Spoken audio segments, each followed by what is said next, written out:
Hello from Bug Eye Guys. Welcome again to a check-in on our 501 first Bug Eye Sprite made on the production line. And the quest for us to build it out to exactly the specifications of when it was brand new. And that is our task here. For example, there's supposed to be a rivet here and a screw. I think this might be the wrong screw too. This is awfully shiny, but we need to fix these things. Why? We're going to take this beautiful car. You know, this thing is basically completely finished and one of the nicer restored cars that we've encountered. There are lots of great things about it. It's an early car and there's the correct early 9-stud windshield. If you're unfamiliar, these were a little thin. The later ones were these more stout windshield frames with the top that hooked in here with a bar. With the early cars, about the first 5,000 had this thin windshield, and it's much more graceful and beautiful, but it's a little more fragile. So it's very exciting to see that. And it's very exciting to see everything else that's gorgeously done on this car. And now we get to take it all apart, and it's killing me because I would really like to leave well enough alone here. I can live with these not being properly terminated. They're supposed to terminate up under here, but they are a little bit ragged. And this is the wrong fitting. This lift-top fitting is a later type. This is the early type, which is basically unobtainium, although we have a few of them, so we can fix that.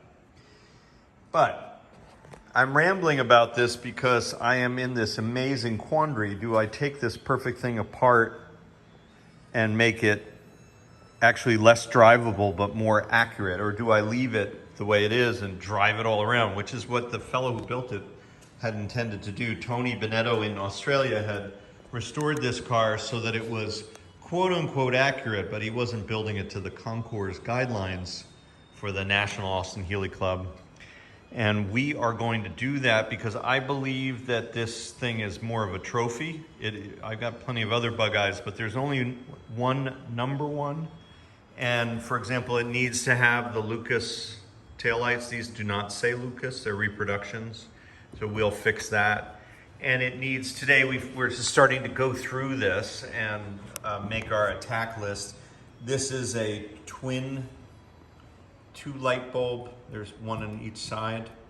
The later license plate light was this 2 light version, but the early cars had a single bulb and we have one. So we will put that in. There's also a particular Lucas glass lens. We will put that in as well.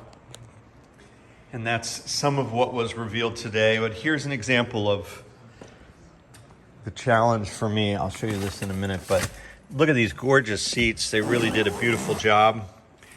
And they did something else. They use yellow open cell foam, which is not correct. The original foam was more of a white and it was chambered.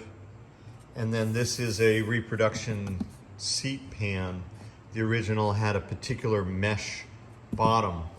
So thank you for the opportunity to take apart one of the nicest green seats in a Bug Eye Sprite anywhere in the world, including in Australia, and have to redo it.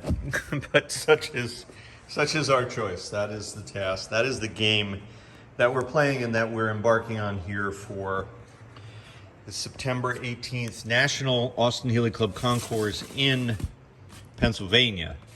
And we have 2 months to get there. That's honestly the issue. It's not that we mind doing this, it's just with 2 months to do it, it's a little bit stressful.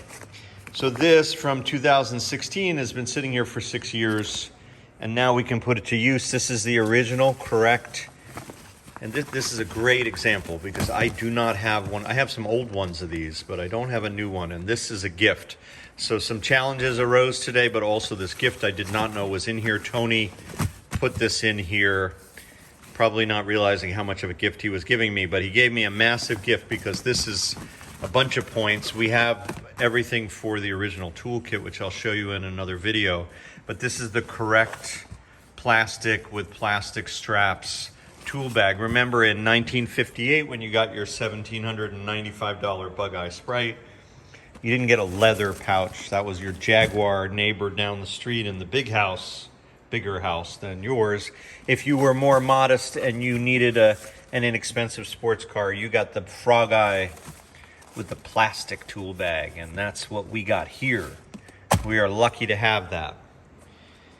And that's what's new this week. Today, 501's disassembly and magic concours journey. The Evershore mirror that we do have. This is obviously, I love this mirror. It's bigger and you could see more with it, but points off. So it goes.